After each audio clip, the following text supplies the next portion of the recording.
Some breaking news right now on Denver 7 News at 6 a.m. A tragic situation shaking up a Denver neighborhood overnight. 3 people, including a young boy, were killed. They were shot inside a home in northeast Denver. There is still a crime scene out there this morning as police search for the suspect. So we want to get out to Christian Lopez there at the scene at the apartment complex where this happened. Christian. It's a very tragic morning in this neighborhood as families are waking up and getting ready for school and work, and they're hearing of this news. We did see police on the scene this morning, but they just left a little while ago. They responded to this apartment complex around 6 last night, and they found that 3 people had been shot inside their apartment. This was a young child, a woman, and a man. Police say that they are still working to find the suspects. We are also still working to find out that child's age.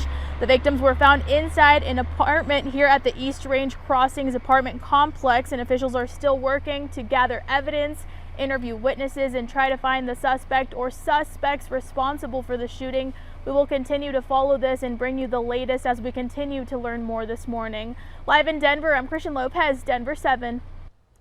Also want to let you know about another scene. A woman is in the hospital after a shooting in unincorporated Adams County. This is a live look at where it happened on Princeton Street off Highway 285. That scene has mostly been cleared, but you can see the crime tape. We'll bring you any details we learn of as they come into our newsroom.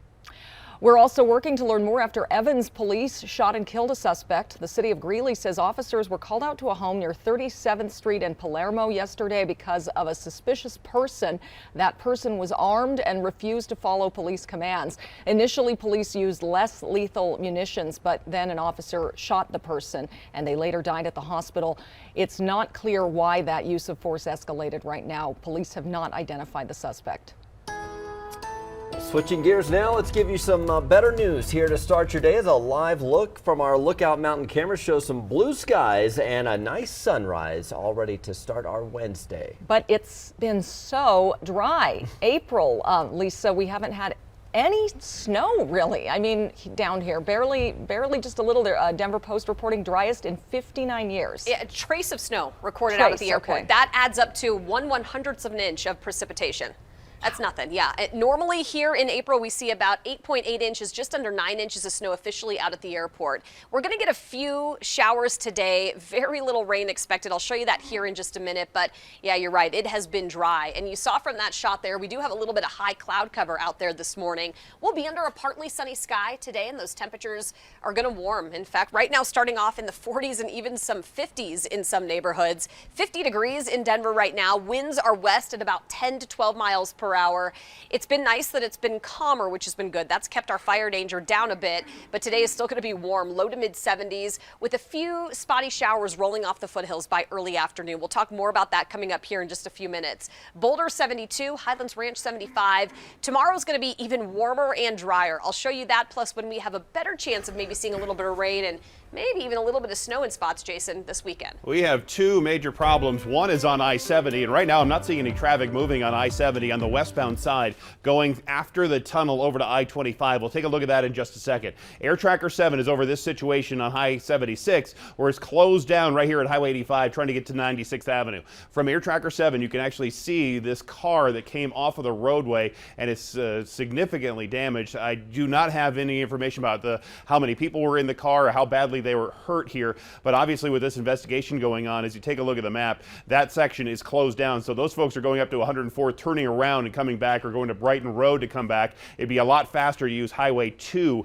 coming off 120 at Sable and then get back to 96th Avenue, because it's already a half an hour delay in there right now. The other trouble spot, let me take you to I-70. As you look at I-70, this is the westbound side. There should be traffic rolling through here, and you see nothing moving past the tunnel. There was a crash here earlier. It looks like they might be doing the last of the sweeping, getting lanes open here, maybe just a minute. The eastbound side is also backed up with a crash, so we have big problems on I-70. I'll keep posted on this stuff that's going on right now here this morning. Thank you, Jason. Well, this morning there are multiple investigations underway after a suspicious house fire in Castle Rock.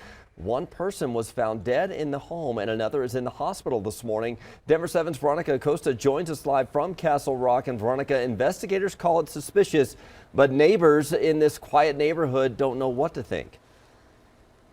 Sirens, helicopters, the neighbors in this area, they heard it all yesterday when this house fire started. You can see what's left behind here.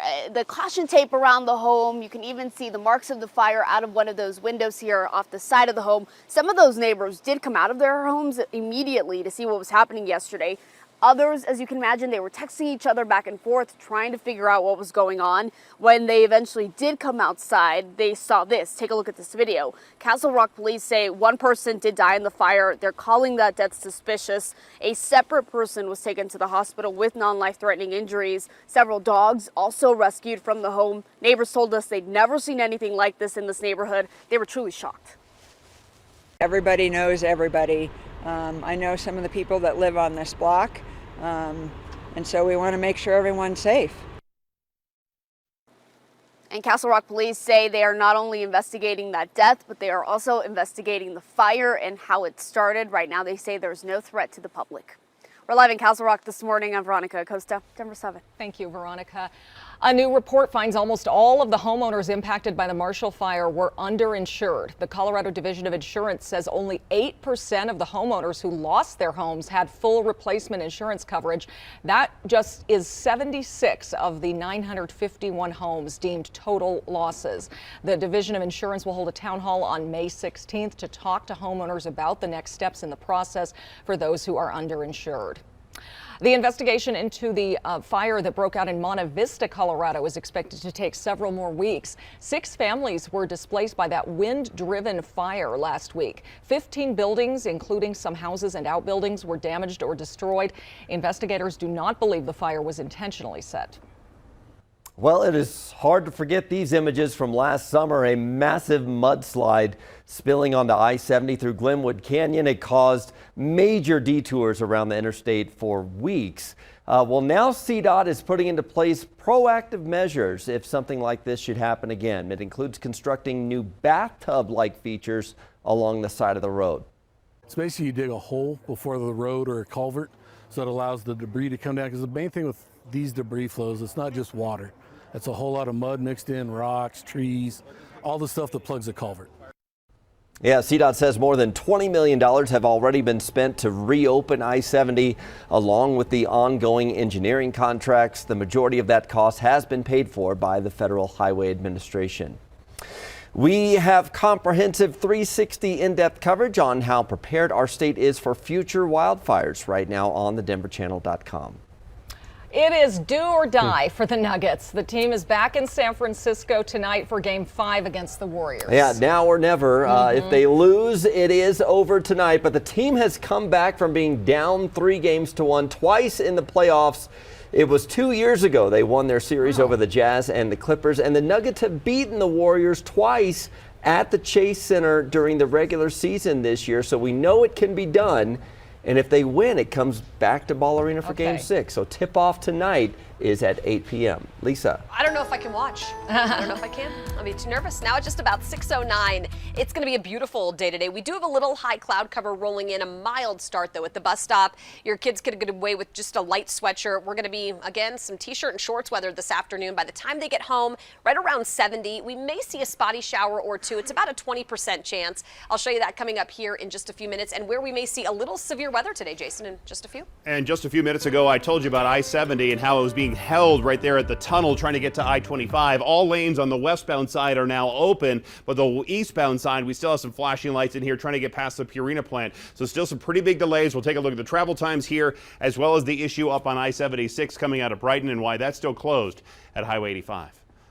You'll have more options to travel this summer. The airline adding more international destinations, including from Denver.